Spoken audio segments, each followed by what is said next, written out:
Love and fucking Thunder. Yeah, Thor 4. Damn, that's crazy. Thor 4. Aside from the fact that it 4. rhymes. Damn, dude, we're on the 4th Thor movie. Fuck. He's the first 4, right, of the Is he? MCU franchises. I think so. Yeah, right. Because Captain America, the first Avenger, then Winter Soldier, then Civil War. Yeah, and now that one's getting a 4 just announced. But we're gonna save all the San Diego Comic-Con goodness for a separate episode. Stay tuned. And obviously, for everyone out there, we're back. Legion on Zoom. We've been enjoying summer. This is Miguel here. With my bros, just hanging out with Rod, with Ches. Ooh. And we got plenty to discuss. Exactly. Today we're gonna do a twofer. You'll see 2 episodes dropping John soon. Constantine. That figure is so dope. And the upcoming, I think, Netflix Sandman is gonna be like a lady Constantine, right, or something like that. Well, it's Joanna Constantine. Yeah, but it's like the appropriate, like from the comic books, like his great grandmother or whatever. Yeah, so it's like his ancestor. Yeah. But in the comics, she was in the past. I think if I'm not mistaken, they're actually replacing. Yes, like his arc, John Constantine's arc, with Joanna Constantine. But anyway, I don't like that. I'm not a fan of that concept. But we'll get to we'll save this. We'll get there. Yeah. This is we about have strong Thor, thoughts. People logged on right now. Exactly. For if you're watching us, if you're listening to us right now, thank you for following us on Spotify, Apple Podcasts, Google, wherever you get our podcasts. Some random Indian podcast places, because we know people out there in India. You hear us. But if not, check us out on YouTube too, because that way you could have seen the controversial figure that just led to this discussion, which is the John from the Todd McFarlane's DC Multiverse line. Ooh. Like Mattel had the license for like the DC Universe toys for years, and I collected all the motherfuckers, and I sold them on eBay. But it was Isn't the tie supposed to be red? That's a good point. For some reason, I remember seeing Constantine always with a red tie. That's probably a variant. That's probably like a Walmart variant. $50 on eBay. Yo, that's a nitpicky motherfucker. Like word. How consistent is that tie? Like, wait. No. Throw in the trash. It'd be cool if it had like an LED in the hand and like the star symbol, like had some light to it. Yeah, you could do that pretty for dope. sure. Yeah, that'd be pretty dope. But but it's cool. But anyway, I just want to say that like when Todd McFarlane like bought the license to make DC figures, I'm like, yo, that's like an upgrade actually, because you have like Todd McFarlane's like a legend across comic book universes, like, and then to have him, facts. Like to have him like have to give the okay on the final figure, I'm like, that's what's up. So that's Todd McFarlane. Yeah, word. And also the fans who are getting word, that'd be epic. And also the fans who are watching us on video get to appreciate the vast amount of skin being displayed by Rod. And the high quality of the skin. Rod has a nice skin. It's a heat wave. All right, Thor. Enjoy my skin. Remember that mutant Generation X? Oh, word! No, wait, gross mutant. Was that the name of the mutant? Because I think it was skin, right? No, yeah. That was his. One, right? That was his code name, his X-Men code name, Skin. Yeah. The one thing I remember his power was make his skin go long. Yeah. He was Latino too, I think. See. Yeah, he was. I remember the dude that did the absorbing thing. He pinched the shit out of him. I don't know if anybody remembers that little clip. It was like, give me some skin or some shit like that, and he pinched it. For some reason, that scene is still in my head from that Generation X movie. Yeah, mid 90s or something. We have to find a way to watch that shit. All right. I do want to say for those listening too, like for what Ches meant is that Rod está lindo. He shaved his face. And so if you're watching us right now, listening to us right now, you'll see the logo, our classic logo is going to have to get updated. We have to get a clean shaved Rod. For like a week or two. Like a whole new logo just because Rod. It'll come right back. We got to change it. We got to keep it like legit. Rework everything. Consistency. The one thing I wanted to say before we get into the nitty gritty of Thor is that one, it's crazy that we have a Thor 4, and I appreciate the fact that Chris Hemsworth is like, yes, give me the bag. Let's make another one. You got Chris Evans like, yo, I want to take a break. You know what I mean? I want to direct things. Hemsworth is like, what? Thor 5? When do we start? I like that. I'm not too happy about the fact that there's been so many movies that some of them are questionable, like Thor: The Dark World, and I consider this one honestly to be kind of questionable, and we'll get into it. But the fact that Thor, he's all in on making this movie, Chris Hemsworth, I really appreciate that about him.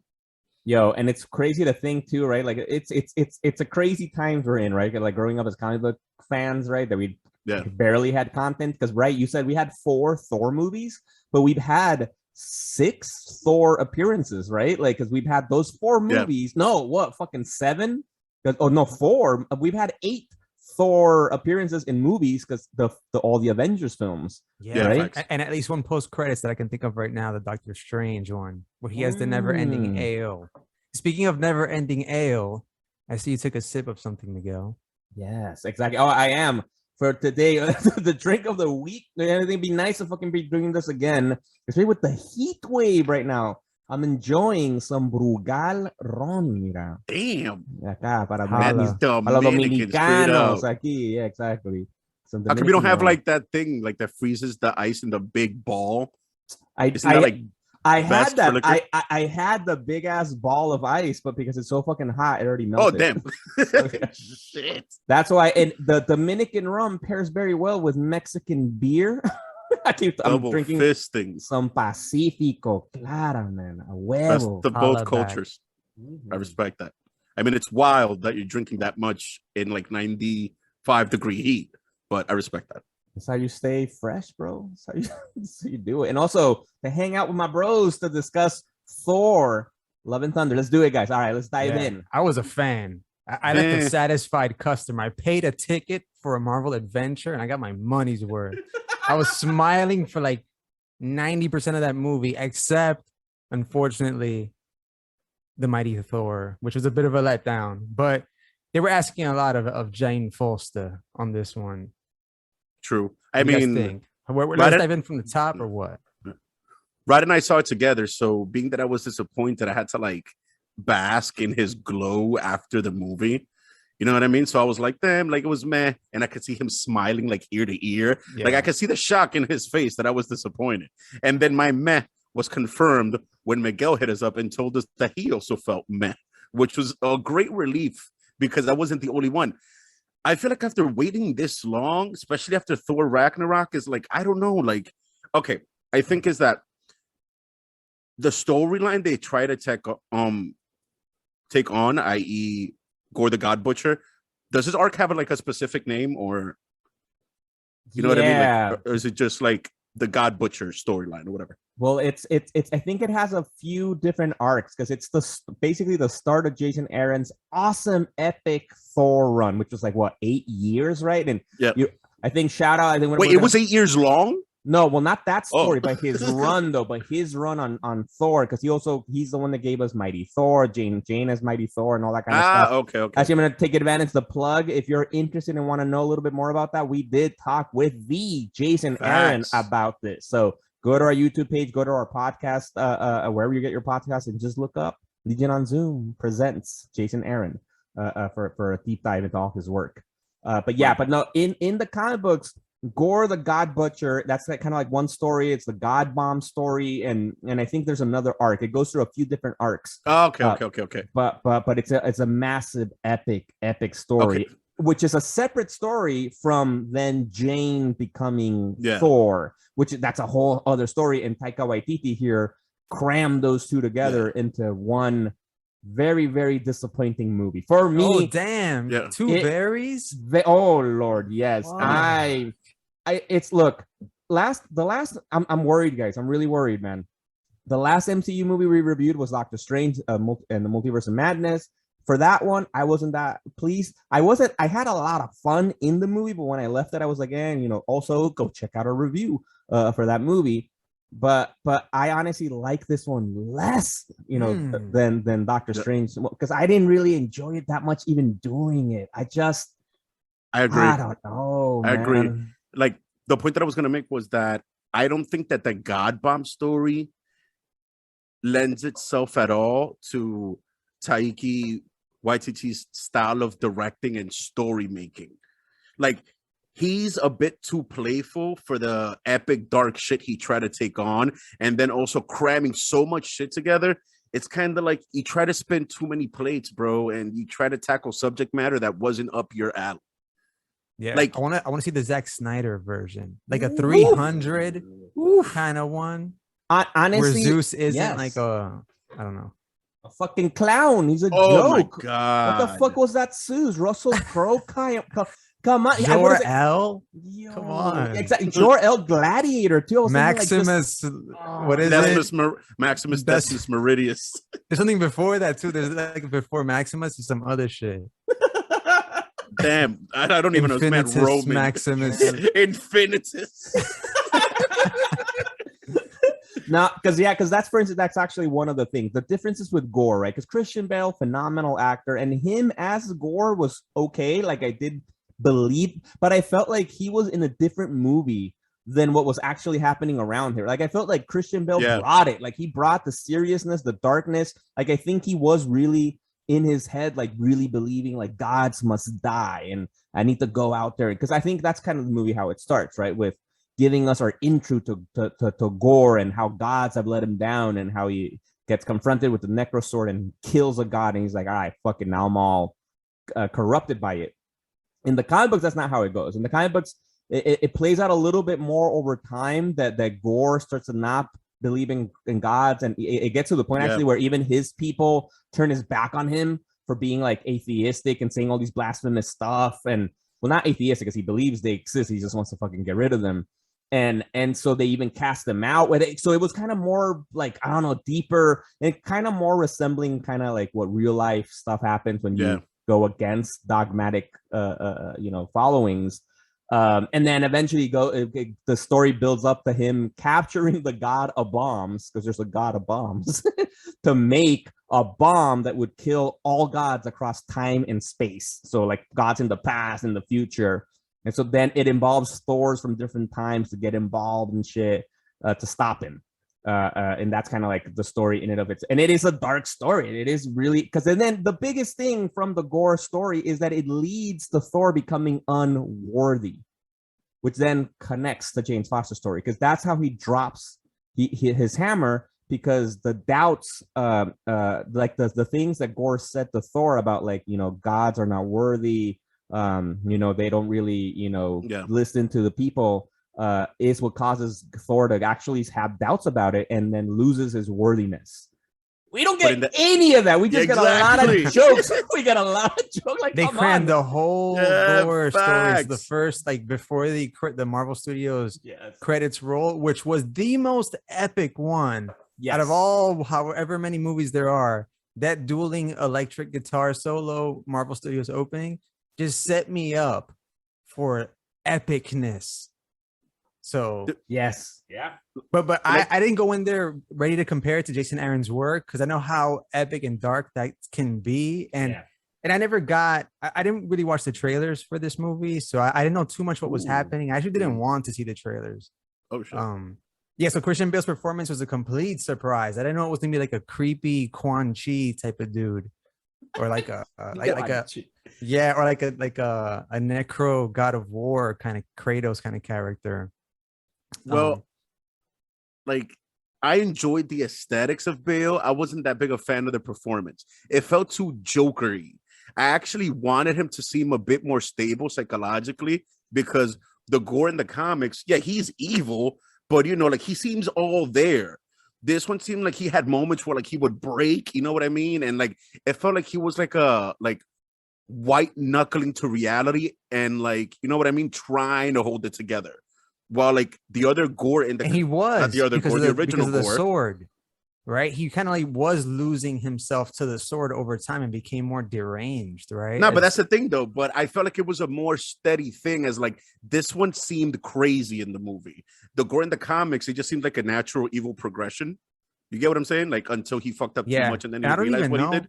I don't even know if the comic book Gore even gets like zany, creepy. No, that's what I'm saying. Like, like he doesn't have like those weird moments that he had, but aesthetically, I do appreciate it, because I agree with the director's point of view that he would have looked too much like Voldemort in live action. Right. Because like for those, if you don't know, right, like Gore from the comic books looks very different from the one we saw. The only thing in similarity was the skin tone. Basically, in the skin tone that he developed from becoming, corrupted with the necro sword. Because in the comic books, he looks just like that, but he had these cool tentacles in the back of his head. You're thinking kind of like Ahsoka kind of thing from the Star Wars. I was just about to say say that. Yep. And then has like kind of no nose, very much like like Ches said, like a Voldemort a nose, and that's actually why they chose not to give him that look, because they said it looked too much like Voldemort. I'm like, who gives a fuck? Just fucking do it. I don't know. Dude, like the online community would have destroyed that. Like if they got even close to Voldemort, all the people that like to say mid for everything would have eaten that aspect of the movie alive. I hated how they introduced gods in the movie. So Gore's daughter dies, and then it's like a little oasis appeared with this random douchebag god. Like, what the fuck? Like douchiest. Like it was too comedic in certain aspects. Like, I don't think Waititi even ever exchanged any words with Aaron. How much you want to bet they didn't talk about anything?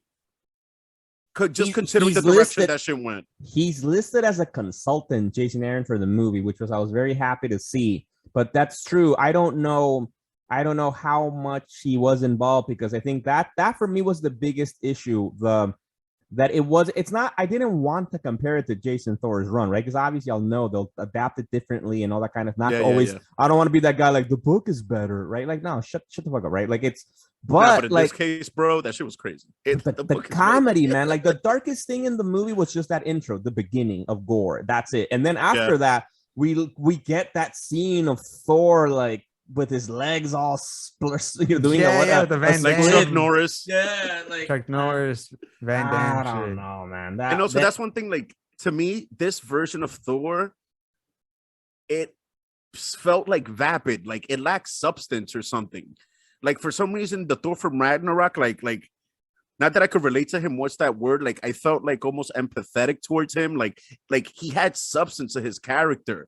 Like this Thor's rants, like just sounded dumb and empty. Like I didn't, you know what I mean? Like it was almost too playful. Like when he started talking before he went on that epic fucking one-man path of destruction with Stormbreaker, that shit was dope as fuck. Yeah.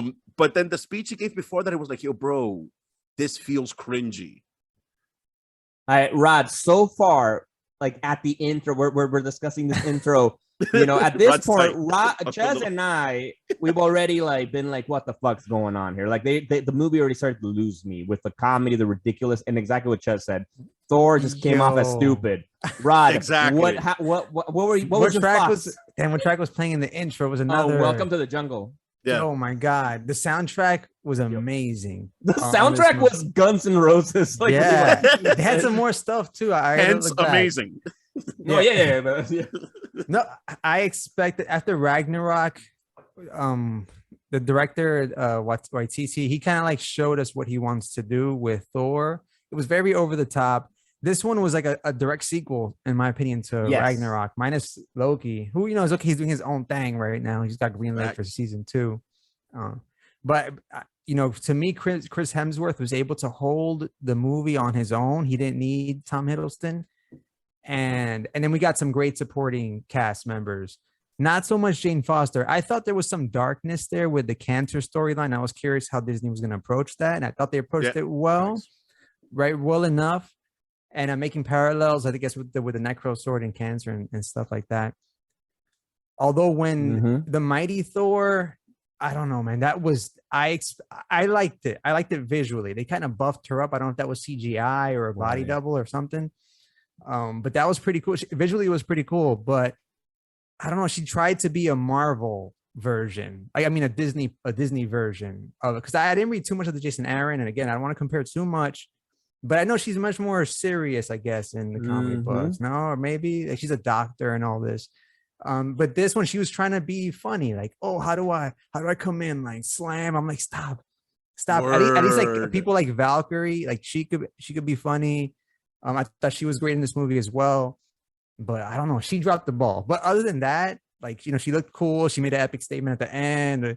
You know, like Gore was the patriarchy for a second at the very end of the movie. she took him down, man. Yo. And Thor was me, Lady Thor. I'm Dr. James Foster, bitch. I mean, Jane Foster. Yeah. And Gore is literally a white man. Oh, dude. Christian Bale. Shout out. But yeah, I no, go for it. No, I was gonna say, like, so we get a little bit of Guardians of the Galaxy, not too much, which is kind of cool. A little taste of Star-Lord. It was cool to see him again and his interaction with his bro, his new bromance. But yeah, I thought it brought us right in. You know, the movie starts with a recap of the first trilogy, real quick, which I thought was refreshing. It's been a lot. This is Thor 4. Jumps, right into this scene with the Guardians. Then I guess we dive into from there. I don't even know where. Like he goes back to so there's like where does he go like a new after that part Asgard, with right? the Guardians? Yeah, New Asgard. Yeah, it's like a tourist destination now. On Earth, Midgard. Yeah, we get the Jane Foster story, I guess, fleshed out a little bit more. Which on top of that, like due to the fact that I've been doing a replay of God of War to prepare for Ragnarok that's coming out in November, having like Scandinavian lore in such a serious tone, then watching this version of Thor kind of made it seem like almost too light. It's like Miguel said in the past episode, it was like the difference between watching The Boys and then watching Miss Marvel. Like I kind of got a taste of that. Like this shit is supposed to be way more serious. Like that's crazy. Yeah, and so that's my thing with the movie, right? Because like Rod, you brought up a great point. Like I also didn't love Natalie Portman, who I fucking love, and I think she's a great actress. But as Jane Foster this time around, as Mighty Thor, it just sucked because I felt like everybody was competing to see who's the funniest. Like, which character in the movie was not funny? Gore. I think Gore was the only one who didn't have like a one-liner, really. Well, not even. I don't know. Because when he tried to scare the kids, I think he was trying to be a little funny sometimes. I don't know, but like the whole shit about like what's her catchphrase with the hammer? I'm like, are you kidding me? That was terrible. Like, how did that not end up on the cutting room floor? And I honestly look, guys. I remember back in the day, I heard that Natalie Portman was like, "Nah, I'm out. I don't want to be doing these things." But then I was surprised when she got pulled into this. And obviously, spoiler alert, right? If you've been listening, it's gonna be nothing but spoilers. She dies at the end, right? Yeah. I felt that she was kind of phoning it in, and because I think she was under contract. Like she's like, all right, I'll do one motherfucking more movie, and you better kill me, get rid of me, and then that's it, and I'm done. Because I think that's the only thing I could think of to explain her kind of shitty acting. Like just not like her comedy was not good, and then it was weird because then to have her make those funny things, and then the scene in the bathroom before she goes off the, fight Gore, where she's like, reveals herself as Jane again, right? And we see that the cancer is getting worse as every time she uses Mjolnir, she's that her cancer, the effect of chemo is kind of like nullified. And so she's getting sicker and she gets angry, right? And breaks the fucking, como he said, the bathroom thing, right? The sink. Yeah. I'm like, I can't take you seriously right now. Like, I don't know, wait, like, do you care about the cancer or not? Like, because it doesn't seem like it. And like in that, and there's two big dark themes. Like, you compared Gore, right? And so we have the whole idea of killing gods and your feeling of like, fuck, gods are not listening to me. And you get angry at a god. That's dark. And you have cancer, which is the darkest disease. And then we got all this comedy, the goats fucking I enjoyed them. That was over the top. I actually enjoyed the goats just screaming constantly. And I think, if I'm not mistaken, Waititi got that from actual Scandinavian lore. Because you know how like in like the Viking lore, they like to name certain things. I think Thor's chariot is pulled by two rams and they have actual names. I just have no idea what they are. But if you look on Wikipedia, kind of like, like how Odin's spear has a name, Mjolnir has a name, Stormbreaker has a name. The rams that pull his chariot also have names, but I don't know what they are. And Zeus's thunderbolt. Yeah, facts. I did appreciate how they gave her like a different way to use the hammer since it was cracked. That like star attack shatter shit. I did enjoy that. Talking about too much comedy, I hated the scene between her and Valkyrie after she broke the sink. Like, no, it's a Bluetooth speaker. Like, oh my god, why? Yo, we saw it in Harlem too. I was like, oh Jesus Christ, this was bad, man. Fuck. Yo, it's too much comedy, man. That was the issue. It's like I felt like Taika couldn't pick like, oh, do I want to make it a story about cancer, or do I want to, and resilience and like fighting through it, or do I want to focus about like blasphemy and like your disconnect with spirituality and like coming to terms with that, and or do I just want to have goats screaming and then just like make a comedy and like add a lot of rock and roll, right? Like, and also like there was too many moments in this movie where Thor seemed dumb. Oh my god, yeah. Like I don't understand that part. Like if you read the comics, Thor is not dumb. The dude is thousands of years old. Like I appreciated the fact that in the comics they even addressed the fact that he has so many memories. Like they go into what it's like to be a god, where like they just fade. Like it's not even like it's just like a natural course of events. Here is like they skip over Thor over the years, rocking different suits. They show him that like he fell in love with like an alien for like a second, and then but it's like they skipped over so much shit, and then they made him seem dumb. Thor's one of the wisest people in existence, if you think about it. Yeah. Okay. You know what I thought? I thought that if you're a Thor fan, this movie is porn for you. Nah, because Thor wore. We saw Thor wear almost every single outfit he's ever worn, and new ones. By the way, you said Thor War. I would watch that movie. Yes, Thor War. You know what I was thinking about, like in that Jason Aaron run, where there's like future older Thor, right? And like there's the past Thor. I thought they maybe were gonna play with that. Because again, I didn't watch any trailers. But yeah, maybe that could be like a future movie, because this was weird, right? Because they crammed in pretty much Jason Aaron's work, like all of it, only as icing though, not the actual cake, just the icing of it. Right, yes. And it felt like they threw the kitchen sink at us, to be quite honest, because we've already had a Ragnarok movie. Like whether or not Chris Hemsworth wants to come back for another Thor, he will. It has to be that older Thor movie or some shit. Listen, man, Chris Hemsworth is gonna eventually like be as old as Anthony Hopkins playing the old father and to get Thor 15. Yes, I can't wait. I'm alive for that. I feel like he knows he won the lottery and he's gonna ride that shit till the wheels fall off. And I'm with it. Also, his physique is amazing. He's not gonna age anytime soon, because look at him. He looks almost the same like he did in Thor 1. Better. He's actually had all those years of better diet, better personal trainers, and steroids. Yeah, all that, bro. Well, yeah, because I do think I want to say, like, obviously nothing against Chris Hemsworth, right? I do think he acted well. He gave us the best story he could, but we've seen him be better. I think for me it was just that the attempts of the comedy and dumbing him down. Yeah, like he's the butt of almost every joke. Like, every joke that he says, it's basically about like, oh, look, I'm dumb, I don't understand this. Exactly. And it's not appreciated. So, but we have seen Thor be a little bit more epic before, and I do love that he is like still. He's like, I want to do more. Like he's like Chris Evans and Robert Downey. You were like, nah, all right, I'm ready to. No, he's like, no, I'm okay, I'm with it. Like, now I'm down for him and Waititi to finish their trilogy. That would be dope.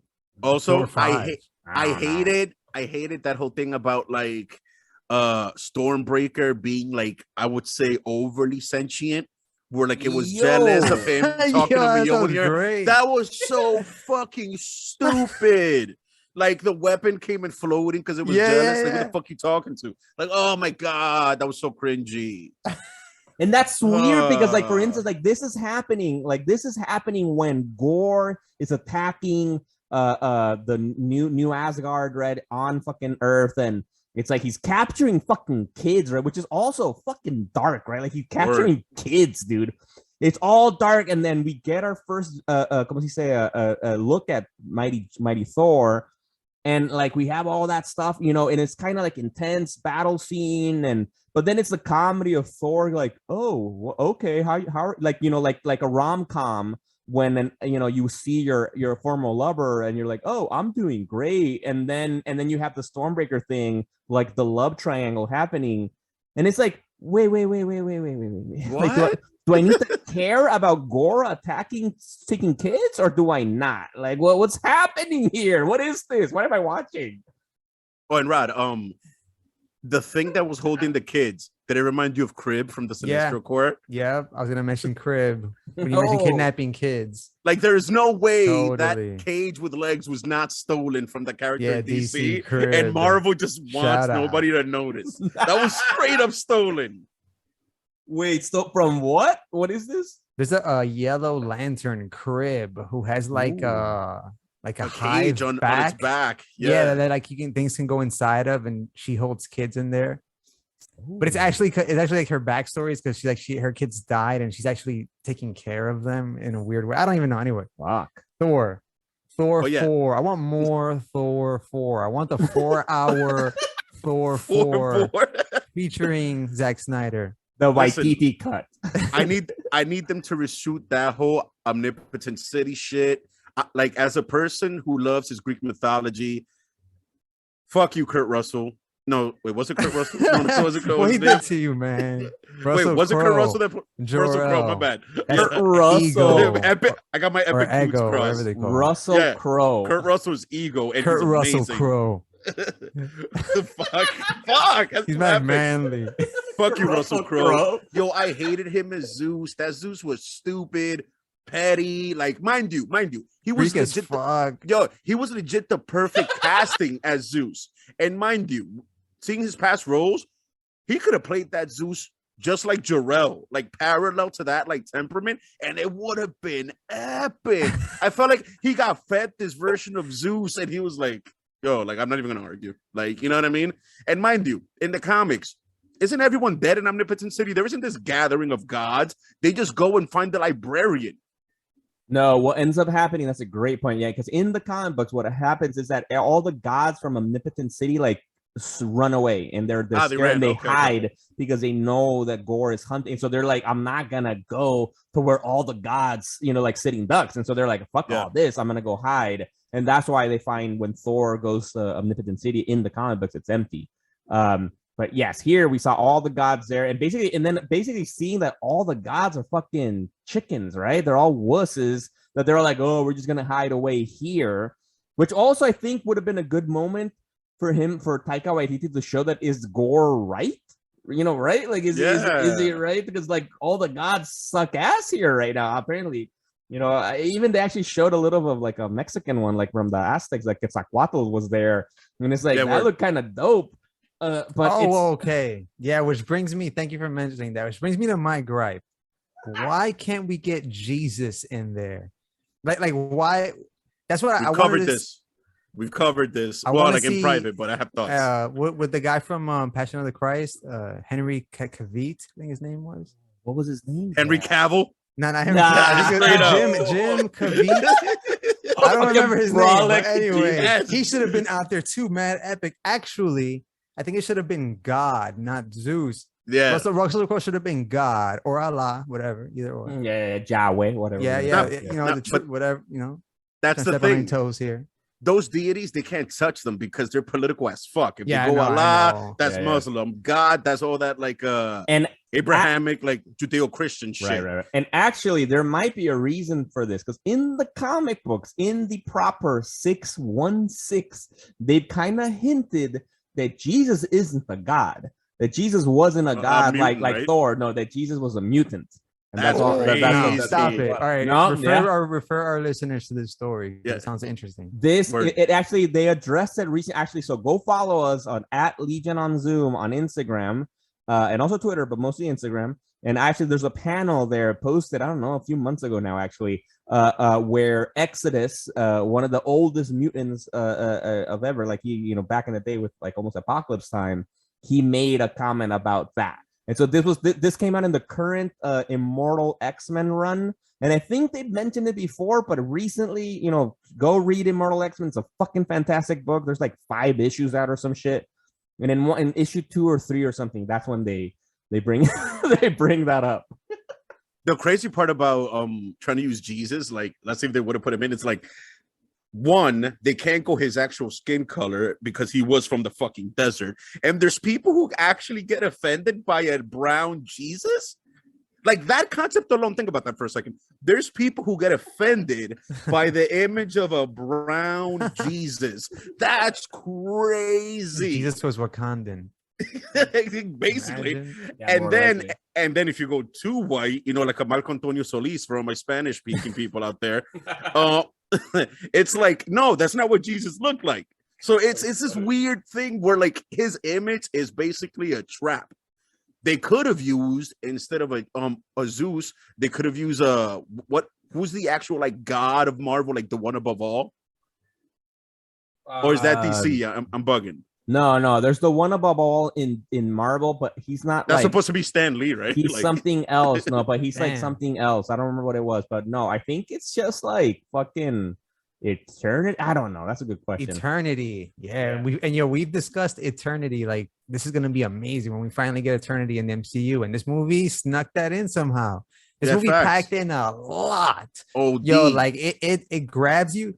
The movie only slows down when Jane Foster is on screen, because I mean, oh my god, I guess she had to have a certain amount of screen time because they cut out like a Jeff Goldblum scene allegedly, and another character they cut out of this movie. I forget which was the other one, but yeah, those scenes were kind of painful. They cut out the Collector? The Collector is Jeff Goldblum. No, Benicio del Toro. Benicio del Toro, yeah. No. So he's what's Goldblum's name? Because they're like the same race, right? They're all like, what's their forgot? What's his name? They're like, I forgot what they are. He's not the elders of the universe. That's what they're called. He's not the Master of Games one, right? He's the game one. Yeah, but I don't know. He's that one. Yeah, he is. I'm on it. I hope we got a third one of those people. That's cool. I like that concept, like they're only just like slipping them in. You know, which is why I expected Russell Crowe's performance. I expected it to be as ridiculous as he could make it, because that seems to be what a lot of these actors that just come in for a quick cameo tend to do with these MCU roles. Oh, it's ridiculous, it's silly, that's what I'm gonna be. But I can see how you guys are disappointed. I wasn't disappointed at all by it, but like I felt that way about Moon Knight when he goes to meet the Egyptian gods, like, and then he's doing all those silly voices when whatever the Khonshu's taking over. I thought that was ridiculous, and that felt like a letdown. But with like Thor, just seeing the tone that we started with, I mean, this is gonna be ridiculous.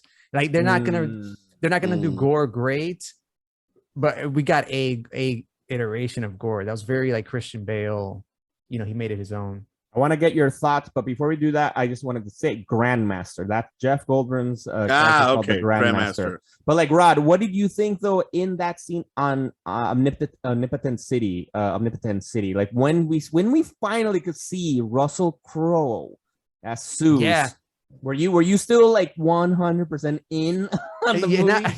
Yeah, it was probably one of the worst scenes for sure. Especially like them using the word orgy many times. Like, you're not invited to the orgy. I'm like, boo, come on, Marvel. Like, I want you to be Marvel sometimes. Yeah. And then, you get a naked Chris Hemsworth. That's cool too. But I felt like the sexualization of it, like, oh, we're like he was like a Harvey Weinstein kind of guy, like a sleazy, like he was all about the orgy. I don't know. You see what I'm saying? Like that. Damn. Wait. I got a little prejudice. I got a little prejudice at the end. Everything we feel like he's Greek. Like Greek. That's a bad quality. Right. To our Greek listeners out there, we apologize for the comments of Rod. Does not represent the Legion on Zoom at all. Only him and him alone. But I think you bring up a good point though, because I do think that's the kind of tongue-in-cheek joke that he was trying to make about like, right, Zeus is Greek and Russell Crowe's making this kind of Greek accent or some shit and doing all this orgy and wine and blah, blah, blah, and all the women he's with. And it's like, what is happening, my guy? You're Zeus. You should be like one of the most... It's like Odin. Imagine if we were introduced Anthony Hopkins, Odin, like that. That he's just like, oh, whatever, guys. Dude, you made the I want to see Odin kill Zeus. Like, yo, like, I'm mad. I hadn't even thought of that until you said it. That is the perfect reference. They're peers. Odin and Zeus are like equally powered level, like god kings, I guess, or king gods, however the fuck you phrase it. And look at the depth we got with fucking Anthony Hopkins. Like he understands the weight, you know what I mean? Like he's a dick about it because he has to be. Zeus is some like, you know what I mean? Like frilly. He just likes to nap. Sleazy. He likes to take his naps. No, but I mean, but like that's Odin nap though. That's the Odin. It's sleep. Epic. You know what I'm saying? For example, like Odin has the Odin sleep. I feel like that's what I don't nap. I goes take the to take a sleep. nap. Miguel You know what I'm saying? Sleep. I feel like that Zeus, he goes to take a nap. after the orgy. This Odin has the Odin sleep. You get what I'm saying? Like, they completely fucked up. Yeah. Like, it's a parallel to Odin. What are you doing? Right. I feel like, come on, show your respect, man. I think respect the multiple levels, like respect of the mythology of Zeus out in the real world, and respect of Zeus, the comic book character too. Like I don't know. Like for me, he's that appeared in the Marvel comics, right? They've shown Zeus. Yeah. Oh my God, there was a great Al Ewing's run on Guardians of the Galaxy, which was the last run because we don't have an ongoing Guardians of the Galaxy book. Actually, it ended a while of I think last year. That book had Guardians of the Galaxy confront Zeus and the Greek gods. It was epic. The gods of Olympus. And he was suits. Yeah, and he was not like, hey, whatever. Oh, look, I'm like fat and like let's go to an orgy and we're chickens. We don't want to fight gore. Like, what the fuck is all that? Yeah. Just go watch the 4-hour Justice League. For the epic rip dude is Zeus, like with the lightning, like what's his name? That famous bodybuilder. I forgot. Yeah. Damn it. But he's like pristine. Yes, Sergey Constance. Shout out. Do a show and just be epic. Yo, don't even talk. Just be the fourth cell with no mic crawling. Yeah, just eating chips. You seen that meme? That meme, Giga Chad. You guys have seen that guy? Yeah, of course. Wait, that's hilarious. No, it's not, but it's just like another guy that has reached the pinnacle of manliness. But on the low, like the Giga Chad really actually kind of looks like Sergey Constance. Yeah, because they're both they're reaching the pinnacle of what it means. Their peak. Also, Chris Hemsworth too. I see you. My guy even had vascularity on his face in this one. Like if you watch closely, like Jesus on his face. Yeah, he's working out. I have a question for you guys. Do you think that Stormbreaker would actually ever go in the MCU to better Ray Bill at some point down the road? Because there've been no mention, no word of a project, like nothing. Don't even get me started, because that's actually one of the biggest letdowns. There was big rumors that Beta Ray Bill was going to be introduced in this movie. You know, there's a lot of scenes, like kind of like No Way Home. Remember when you got the shots of Tom Holland and people were like, there's a space next to him that has to be Andrew and Toby, and ended up being true. People thought that there were like a lot of scenes that was Thor and Valkyrie, Thor and Korg, like there's something else there. Also because in Thor Ragnarok, they showed us Beta Ray's Bill head as a statue in the Grandmaster's like castle thing, and nope.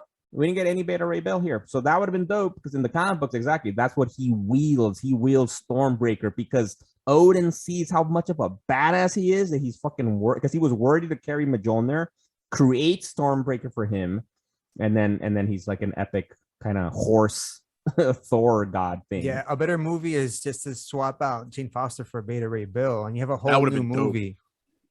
Or honestly, I feel they should have given us a good Jane Foster. Like this should have just been Gore, and then they could have done another Mighty Thor Jane Foster movie after, because that's another thing I wanted to bring up. I wanted to get your guys' thought. There was one big fucking change to Jane's story that for me, I don't like it. So because in the movie, right, we saw like, how is she worthy of carrying Mjolnir and all that kind of stuff, which we don't even see her become Thor, right? Like we just all of a sudden see, which was a letdown, right?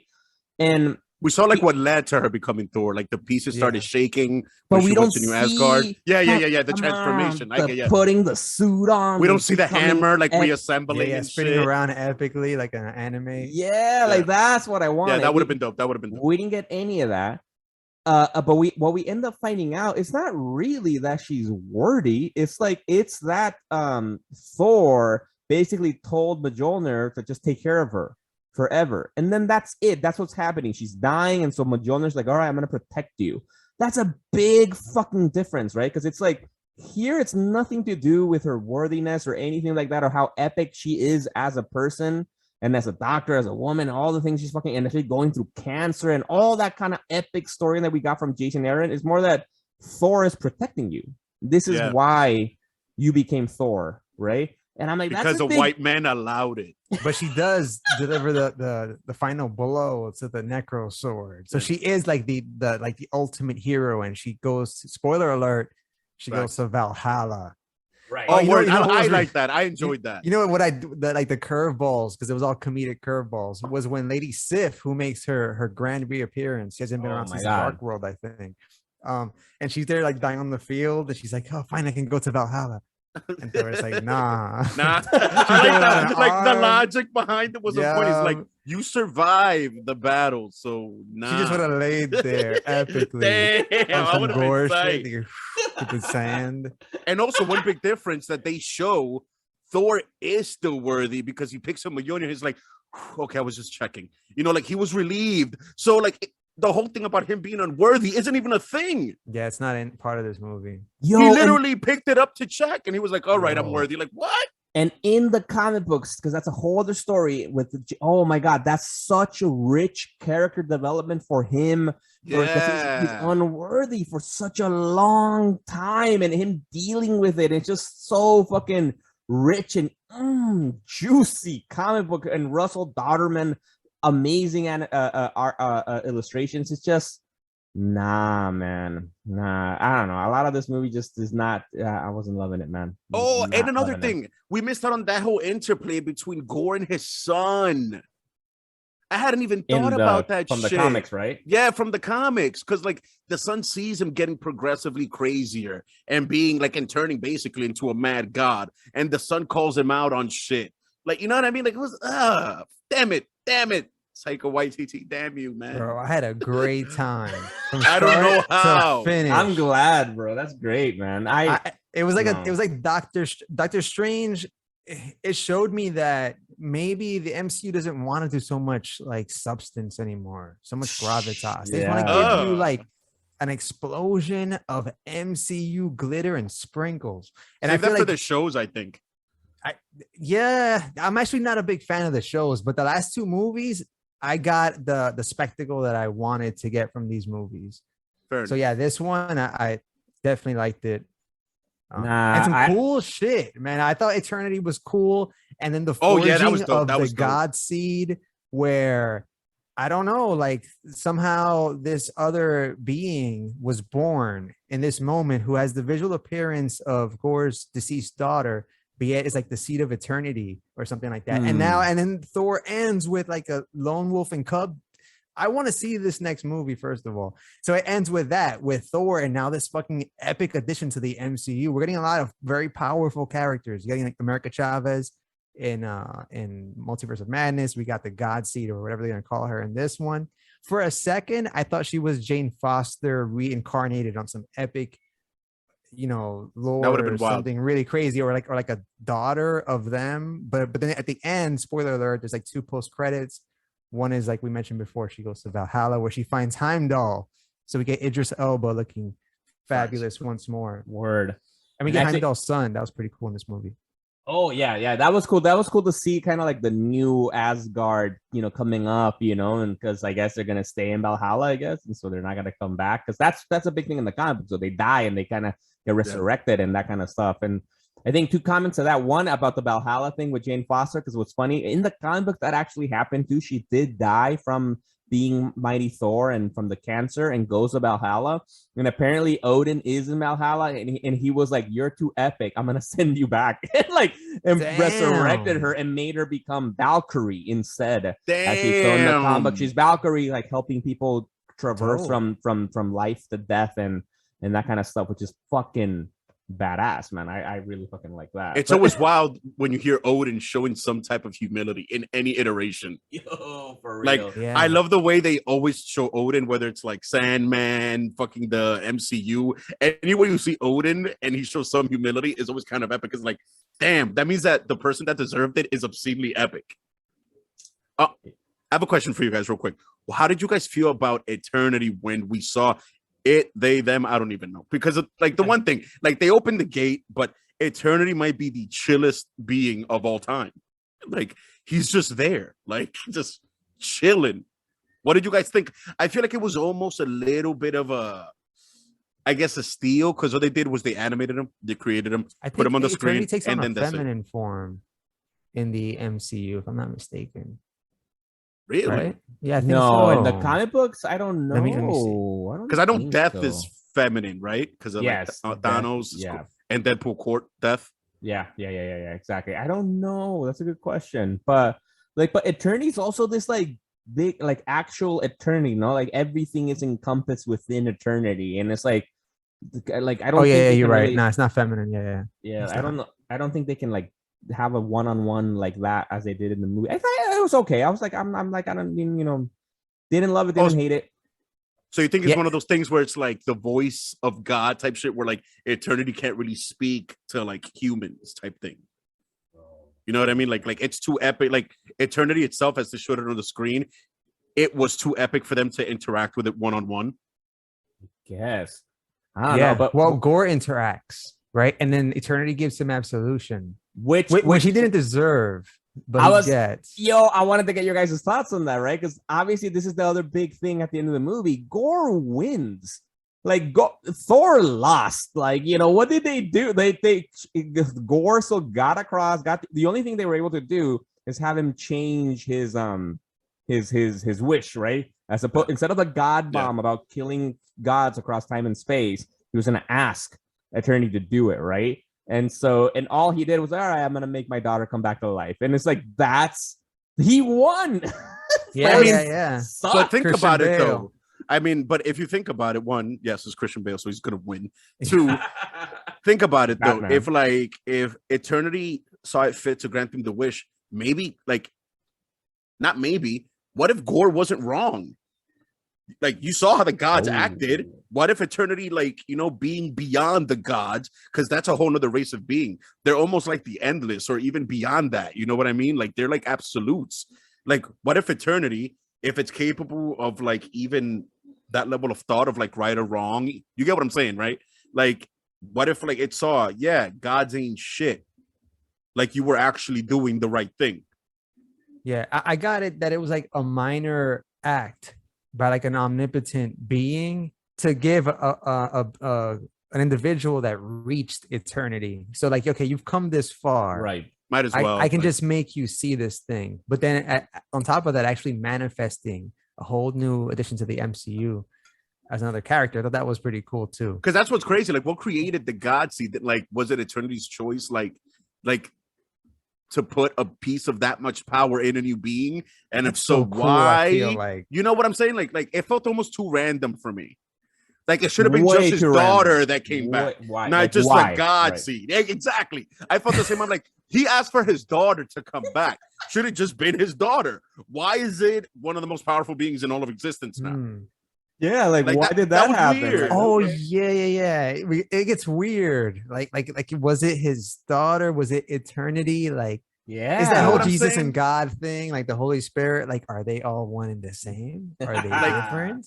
Yeah, like I don't know, that part fell off. Or is it because just like it was asked of Eternity, there was no way that Eternity, just because he's so powerful, he could only just bring back his daughter. It had to be some type of, you know what I mean? Like it had to be like a fabric of him. I don't know. It's too much. Taiki, you beast it, bro. Wait.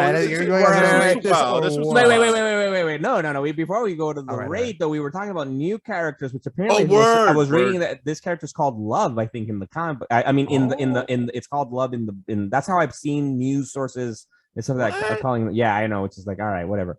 But we did get another new character introduced in the MCU. At the end, we get to see that Zeus didn't die, thankfully, in such a shitty, stupid way. But not just that, we see that Zeus is pissed and sends one of his children to go against the heroes of fucking Midgard, Hercules. That shit was crazy. I was shocked by the amount of comic book accuracy. That was raw fan service. The way they made him look, that shit was crazy. And speaking of fan service too, though, actually, and he is played by Brett Goldstein, who I fucking love. If anybody out there is watching Ted Lasso or hasn't watched Ted Lasso, go fucking watch Ted Lasso. I'm gonna watch Ted Lasso. One of the best comedies I'm not gonna out watch there. Ted Lasso. And Chaz, please watch. Because Too many people have recommended that shit. Yo, Brett Goldstein is Roy Kent in Ted Lasso, one of the best fucking characters. That's why I got excited, because I was happy for him. I was happy for Brett Goldstein to be Hercules. I'm like, he deserves it. He's a wonderful fucking actor. Great. Oh my god, I'm so happy. Is he Greek? Hmm?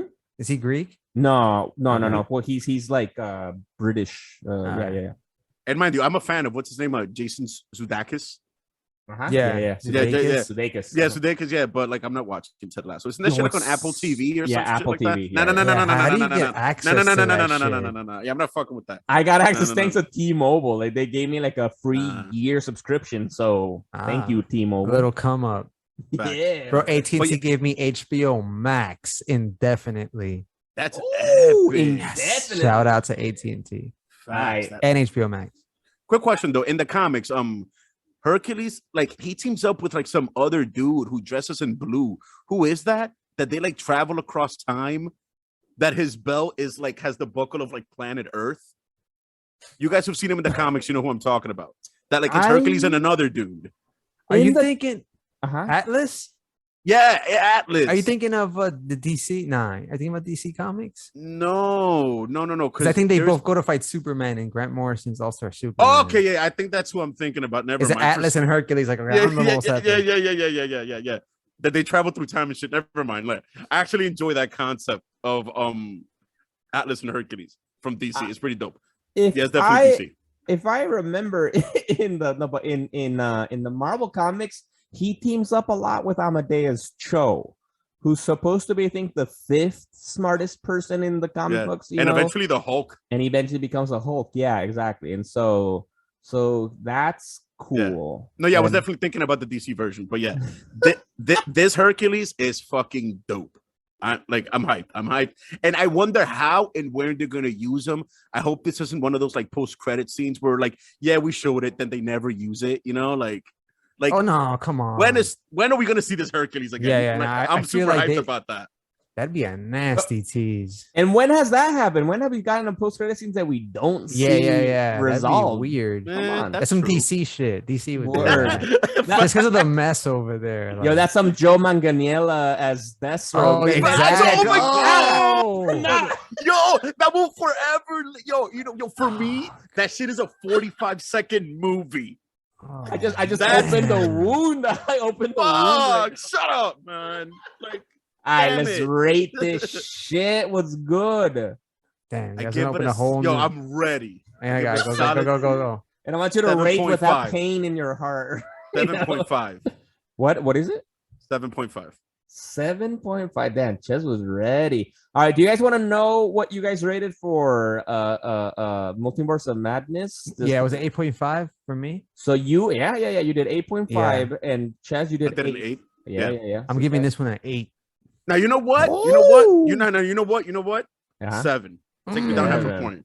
Just because you told me my rating on Multiverse of Madness. No, I think I think that's good. Yeah. They were similar it. experiences for me. You know what? 7.25.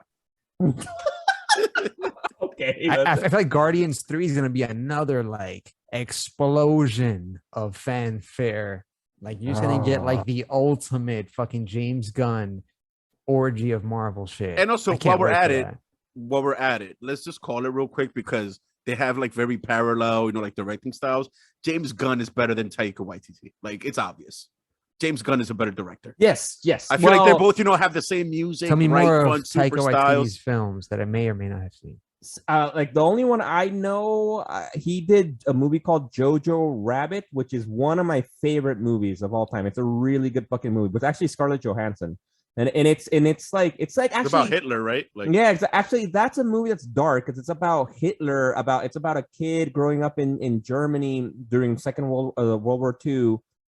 But it has a lot of heart. It's got some comedy in it, but it's a good movie. Like it's got like that movie made me cry, man. It did like laugh and cry. So it's a great movie. So that shows that he can fucking do it, man. He could have done it for this movie. Brought up the topics of cancer and all that dark stuff with some nice comedic relief. But Jojo Rabbit, it's a great.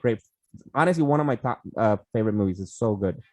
I don't know what else he also did the FX show that the movie for the FX show, the one about the vampires.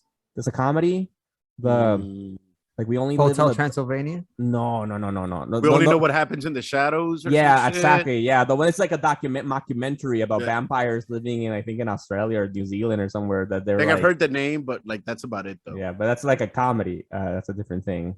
All right, so I'm gonna rate it. I'm sorry, guys. I'm gonna give this the lowest fucking rating I've ever given an MCU movie. Oh man, I don't even know. Is this Oh, too this is low? the worst MCU movie. Oh my god. Yeah, for me it's the worst. It's the worst. Damn. And I want to give it a 5. Whoa! I know, right? Like, Based on your rating, Miguel the film butcher. Yeah. Based on your rating, what's better, this or Dark World? so actually, I was thinking about that. I wanna watch Dark World again because I think it's underrated. Bad. I think it's Yeah. underrated. People go too ham on it. I enjoyed it. It's a very good film. Because It's the worst top shelf whiskey.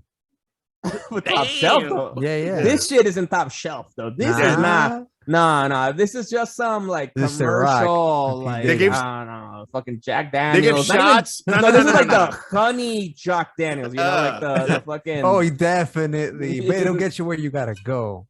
That's what I liked about it. They give away the shots of this for $5 on Wednesdays. Ooh. Man, so that's why I don't know, man. So I actually want to watch Oh. Dark World again. So because I remember when I saw it, like, yeah, I left it thinking like, it could have been better, but I enjoyed it. This movie took me out so many times. Like for me, especially like Omnipotent City with Seuss. For me, that was like, I'm done. I'm like, I paid money that I didn't need to pay. I didn't have to watch it. I could have waited a couple of months for Disney Plus to see this. Like, nah, dude. I went to the theaters for this bullshit. Fuck this. Nah. 5. I'm with 5. All right. Damn. So, but this, our overall rating, it's a 6.8. What about Rod? Jump in. What? I What did he rated say? it. Yeah, here. Oh, you- 8. Yeah, he gave it an 8. Oh, you gave it an 8. I didn't fucking remember hearing you. So 6.8, man. I'm sorry. I'm pulling that fucking rating Nah, down. it's all good. Do you, player? Yeah, This is science. 6.8. Ah, my God. All right. So are man. There we you have it. gonna jump into Miss Marvel? Ooh, surprise Easter egg for the listeners and viewers out there. Yeah. We can dive into that right now. Or we Let's can do talk about it for a little whole bit. a whole separate episode. Let's just do I a lot. mean- Fuck it. There's not much to talk about. Because we did cover like the first half. Yeah, we did. Yeah, so we could just do the second half and just talk Yeah. about it and shit. Off the I mean, rip, I thought it was yeah, better what do you than guys think? Moon Knight. Nah, you Because bugging. I feel like Moon Knight, the expectations were high. Yeah. What I actually got was low. With Miss Marvel is the flip. I'm like, okay, it might be kind of fun, I guess, to watch with kids. So I had kind of low bar, high quality show. And I'm happy to hear that the team or the directors behind the show will also do Leslie Grace's Batgirl, which is going to come out on HBO Max. Oh, Which I can't, which stylistically, if they take some of that flavor, sprinkle it on like a Latina Barbara Gordon, Barbarita Ooh. Gordon Vasquez. Barbara.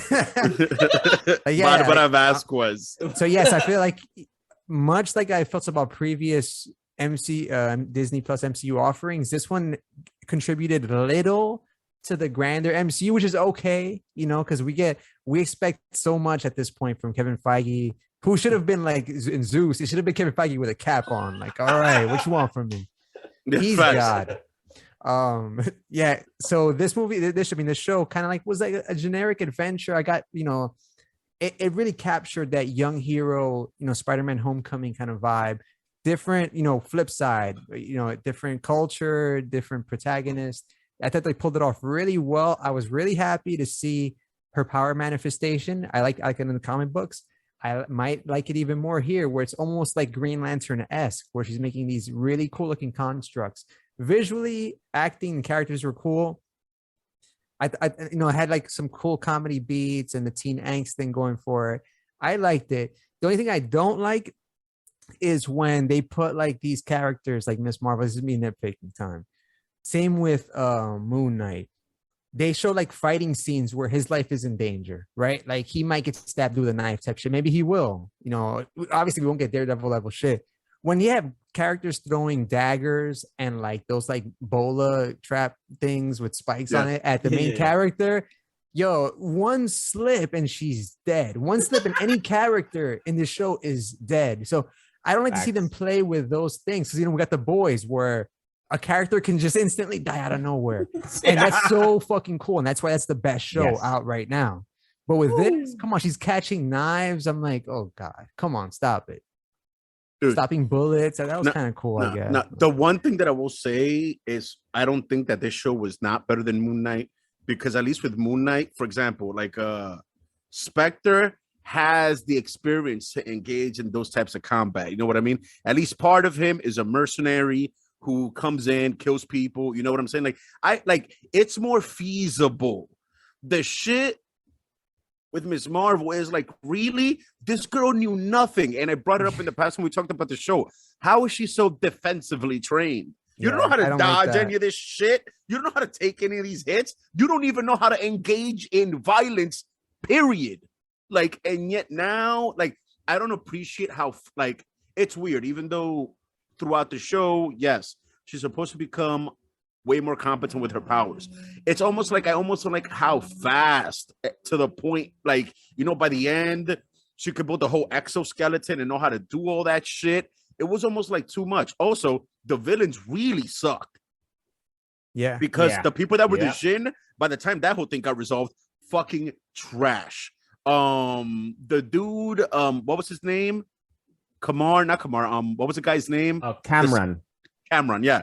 I kind of liked where his thing was going, but it felt too crazy, too erratic. Then the people from Damage Control, she was just being racist. And like, that white lady, right? Yeah. Like she was the villain. She was the real and villain. Also that shit in the school where they were somehow dodging so many well-trained quote-unquote damage control agents with fire extinguishers. Why weren't those agents signals black? Yeah, like what the fuck is happening? Yo, fire extinguishers and like what, dodgeballs or like little baseballs or some softballs, right? Like, oh really? They got really silly. I like when they got hit with the softballs, all the like, oh no, oh my god! Like, why aren't you shooting the machine? Like, why? Why aren't you shooting? Like that doesn't make any sense. Kids. However, even though this might sound kind of weird, I did enjoy how accepting her parents were of her being Miss Marvel. Yes, like you don't get that too often. Like it felt refreshing. Mind you, her parents are super conservative, but they were like, all right, beta, like you know what I mean? Like, we'll let you be a hero. Like, wait, what? But I did enjoy that. The big reveal at the end of her being a mutant to the point that they played that yes, that I liked, but it was kind of stupid. Like, when do you see a mutant that requires an item to use their powers? Not counting Cyclops. Technically, his powers are always on.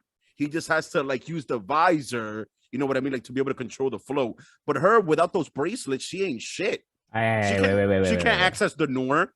Wait. Let's wait. Hopefully they'll explain that in season 2 a little bit. I'm giving them the benefit of the doubt that maybe because she's a mutant, that's why she can access the Noor. Maybe that's her power to access the Noor. Like that's what it kind of like. You're thinking like the Nightcrawler, are like training wheels. Like maybe so mutants. Those people that she like descends. No. So she there's Jinn.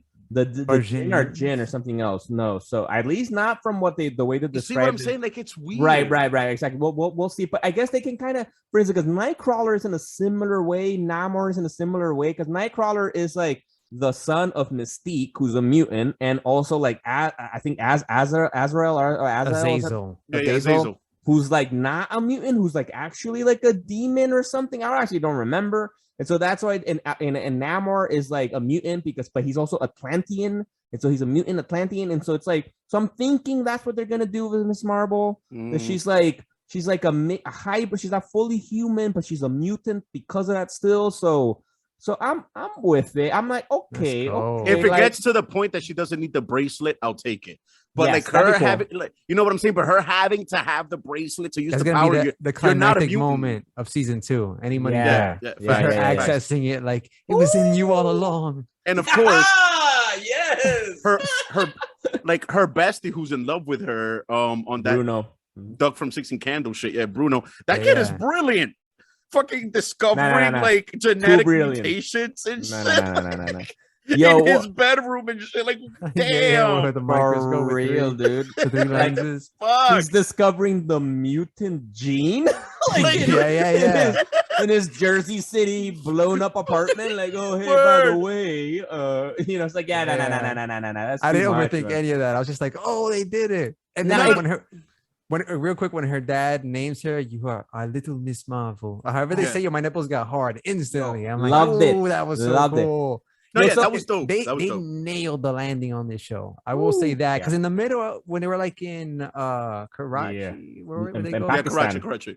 Yeah, that probably lost me a little bit. Yeah, same. But I kind of got pulled right back at the end, like with that. Even though And that the whole Red school Dagger stupid, shit was but whatever. weird. Yeah, the whole Red Dagger shit was odd. Yeah, because for my full brief review of the whole thing is, I agree with everything you guys have said.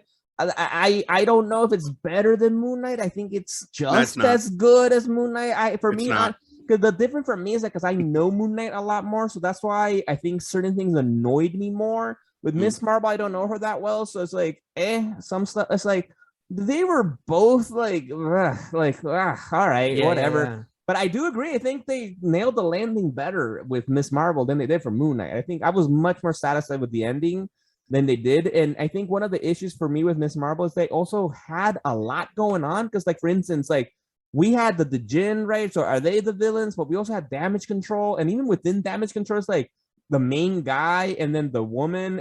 I thought they were on the same team, but then they're like... And Cameron is still out there. Like, right, and we have Cameron... And then we had the Red Daggers introduced in Pakistan, and I'm like, wait, this is like what, 6 episodes? like this is a lot. Yo, like chill, like just focus on Damage Control maybe, right? Or just the Jinn, and then at the end you introduce Damage Control or something like. For me, that's why I got disconnected. I'm like, there's a lot going on. I'm like, nothing really matters. There's no real high stakes here. I was a little bit surprised that the mom, the villain, the Jinn mom died. I was like, oh, I was not. I didn't think that would happen, but I'm like, all right, but I didn't care. It's like, oh, all right, she's dead, and kind of nobody cares. It seems Word. Like it's like, oh, okay. She was creepy. She was creepy. Wait, I have a question for you guys. If I'm not bugging, isn't Damage Control the same agency that the Vulture was working for? No, that they came to take over, or what's the name of the shit? Wasn't it called Damage Control? Well, sort of, yeah, exactly. That's where they were picking up the stuff from, like the Avengers Chitauri fight. Yeah. Because I noticed that shift. So we're from like a meta. You got to start like somewhere. meta rubble garbage disposal thing to like law enforcement, and there's no mention of Adrian Toomes. They should have mentioned that. You know what I mean? Like that felt weird. Like they just repurposed the whole concept. Yeah, well, he's in the Morbius verse now, so don't worry about the Morbius verse. The Morbius straight up, man. So overall, like that's why I felt like, honestly, I remember. I think when we reviewed this the first time, I might have compared it the first episode only to like Superman and Lois.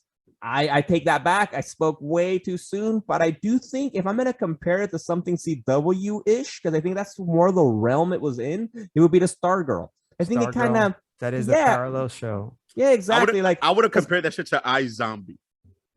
I've never really from the seen CW. But like a Stargirl is kind of, which is a DC comic too, right? Yeah. I didn't know no, comic. It's a Dark Horse comic, I think. Dark Horse. Oh shit! Yeah. That show was based on a comic. Yeah. Oh shit! I didn't even know that. That's with covers by Mike Aldred, who did the cover, the intro for the show for iZombie. So he's a great fucking artist, Mike Aldred. Oh, wow. Do our show. Effects. I'm assuming he's listening. There's one thing. If anybody knows anybody that's involved in comics, forward them to us via our social media or our Legion on Zoom at gmail.com. We'll talk to anybody. Come on. We'll do it. Yeah, but anyway, go for it, man. I was gonna. There was one thing that I found to be a little bit too unbelievable. Her mom is insanely talented at embroidery. That costume is crazy. Like for that shit to be made by your mom. Let's think of all the costume origins.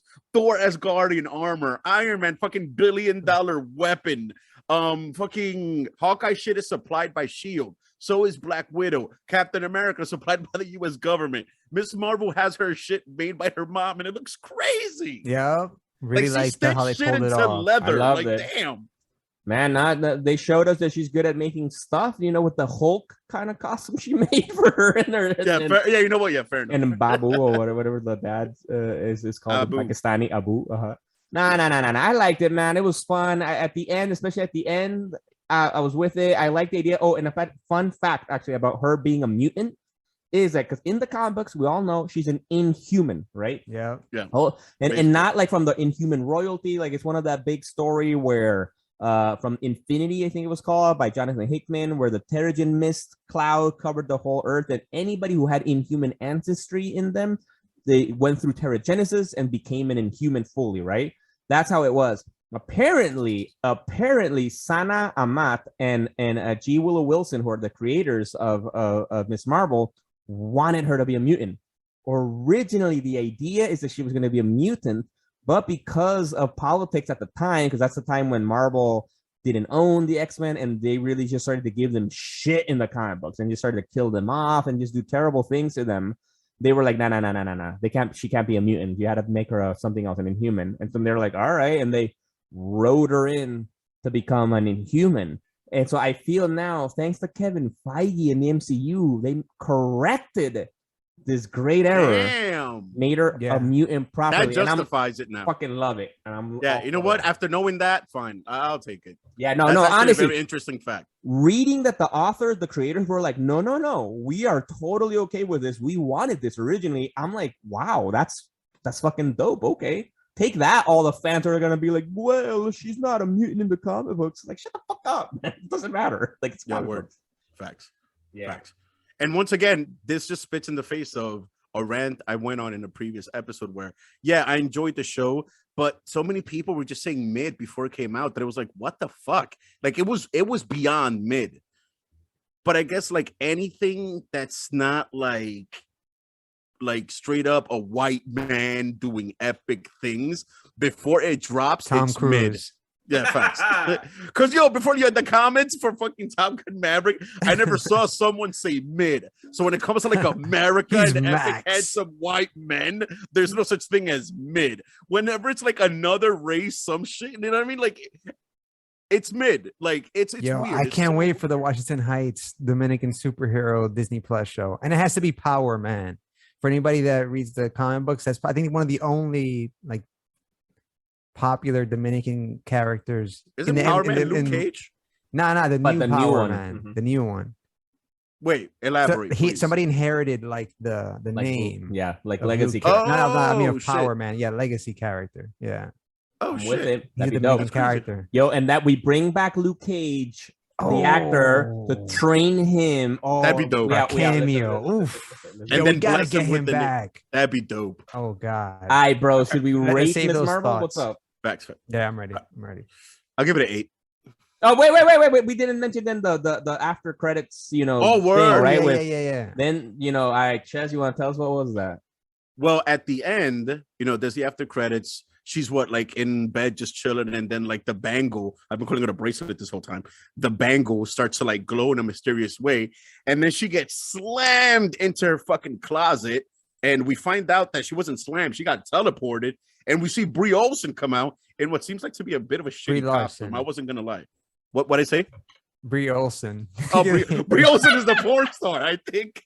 That's the most white girl name ever.